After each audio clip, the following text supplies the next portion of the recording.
एक गांव था बिजलीपुर, जिसमें अधिकतर बिजली जाती रहती थी। उसी गांव में श्याम अपने परिवार के साथ रहा करता। श्याम की माँ भगवान की पूजा पाठ में बहुत आस्था रखती। एक दिन वो पूजा कर रही होती है। अरे माँ जी, आप कितनी पूजा पाठ करोगे?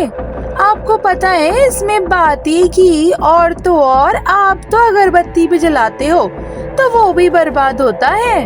अरे बहू, भगवान की पूजा करने में पैसे थोड़ी ही देखते हैं। भगवान की मेहरबानी होगी तो पैसे ही पैसे हो जाएंगे। देखो माँ जी, ये लेक्चरबाजी तो दो मत मुझे। आपके बेटे की पगार पिछले 10 साल से एक ही है। जितनी बर्बाद करोगे घर में उतनी होगी, कह देती हूँ। शांति वहाँ से चली जाती है। यूं ही समय बीतने लगा। वहाँ अधिकतर बिजली नहीं रहती। एक दिन बंटी मोमबत्ती जला के पढ़ रहा था। अरे बंटी, दिन भर तो खेलता कूदता रहता है और जब बिजली नहीं रहती तो ये मोमबत्ती जला के पैसों की बर्बादी करता है। बुझा दे ये मोमबत्ती, कल पढ़ना जाके, सो जा चल। इस तरह शांति का लालच दिन पर दिन बढ़ने लगा। अब वो हर समय बस पैसों की बचत के बारे में सोचा करती। एक दिन शाम ऑफिस से पकोड़े और पेड़े खाने के लिए लेकर आता है। देखो ना शांति, ये पकोड़े और कल्लू हलवाई से पेड़े लाया हूँ, चलो सब खाते हैं। हे भगवान, यहाँ मैं बचत के बारे में सोचती हूँ और यहाँ इस जनाब को खर्चा करना है। कैसे होगी बचत? यूँ बर्बादी करते रहोगे तो। अरे भाग्यवान, अब इंसान कमाता ही खाने पीने के लिए है। अब इंसान वो भी नहीं करेगा तो मतलब क्या? अब देखो, बचत बचत का झंडा लिए घर में घूमती रहो। सिर्फ नाम शांति है तुम्हारा, कभी किसी को शांति से जीने नहीं देती। हाँ, मैं ही खराब हूँ। अरे आपको तो कुछ नहीं पता। आजकल महंगाई की वजह से वैसे भी तेल, आटा, शक्कर सब कितना महंगा आता है। ऊपर से आप सब मिलकर ऐसे बर्बादी करते हो। तुम्हारे आगे बोलना बेकार है, जैसे भैंस के आगे बीन बजाना होता है। देख लेना, एक दिन तुम्हारा ये लालच हमें ले डूबेगा। आप अपना काम करो, मुझे ज्ञान मत दो, समझे? समय बीतने लगा। दिन प्रतिदिन अब तो शांति का लालच बढ़ने लगा। एक दिन उनके घर के बाहर एक साधु महात्मा आते हैं जो भिक्षा मांगते हैं। बच्ची, मैं भूखा हूँ, मुझे कुछ खाने को दे दो।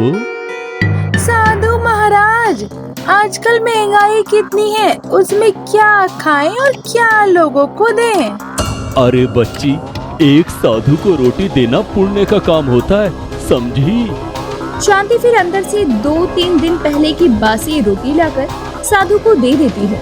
साधु वो रोटी लेता है और उसे समझ आ जाता है कि रोटी बासी है और वो मन ही मन शांति को सबक सिखाने की सोचता है।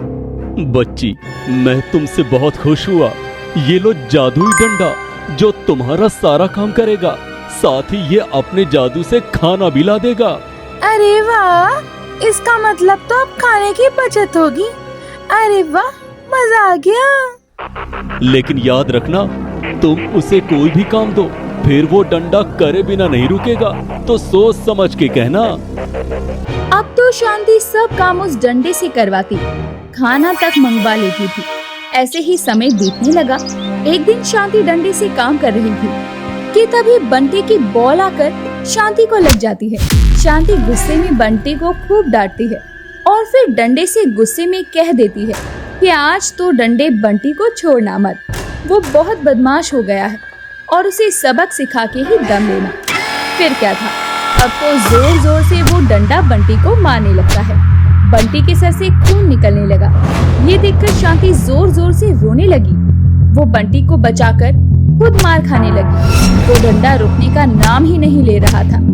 ये सब देखकर कावेरी बेचारी भागी भागी भगवान के मंदिर में गई और उनसे प्रार्थना की कि तभी वो साधु फिर से घर के बाहर आए। कावेरी साधु महाराज के पास जाकर उनसे कहती है, साधु महाराज, मेरी बहू और पोते को बचा लो, वो डंडा रुक ही नहीं रहा, कुछ तो करो। बच्ची, ये डंडा मैंने ही दिया था तेरी बहू को, उसको सबक सिखाने के लिए। उसके लालच की सजा है ये, लेकिन मुझे लगता है अब शायद तुम्हारी बहू की अक्ल ठिकाने आ गई होगी, तो उसे कह देता हूँ रुकने के लिए। साधु अपने लोटे से पानी निकालकर डंडे पर डालता है तो डंडा रुक जाता है और उसके रुकने पर शांति को अपनी गलती समझ आती है। मुझे माफ कर दीजिए साधु महाराज, मुझे डंडे का लालच नहीं करना चाहिए था। अरे बच्ची, लालच करना सही नहीं है, क्योंकि कई बार हमारे ज्यादा लालच की वजह से हमें बहुत पछताना पड़ता है, समझी? हाँ, समझ गई साधु महाराज कि लालच बुरी बला है। आज मैं अपने इस स्वभाव को बदल लूंगी और लालच करना छोड़ दूंगी। तभी वहाँ शाम आ जाता है। एक काम और छोड़ दो भाग्यवान, बोलना, क्योंकि तुम्हारा नाम शांति है सिर्फ, वरना बोलने में तो तुम्हारा रिकॉर्ड कोई नहीं तोड़ सकता। देखो जी, मैंने लालच करना छोड़ा है, बोलना नहीं। वो तो आपको झेलना पड़ेगा जिंदगी भर।